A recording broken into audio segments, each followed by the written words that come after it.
Hi, I want to talk about the situation where you work on Excel or Google Sheets, you type in a formula, and instead of getting an answer, you get an error message like this, which a bunch of pound signs or number sign or hashtags, or whatever you call them. It's actually a very simple error.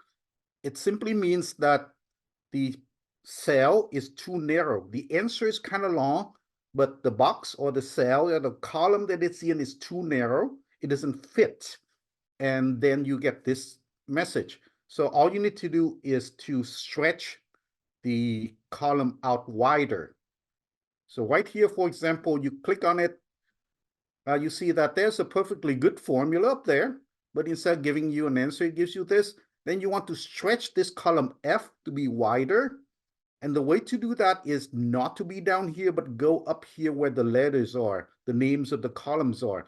Then in between the two F and G column, you'll see that the mouse turns into that look. Looks like a line with two arrows. And that means you can either push it out or pull it in. So you have that symbol, you click and drag. Okay? Then you just drag it out wider. And once it's wide enough, you let go, and there's the number.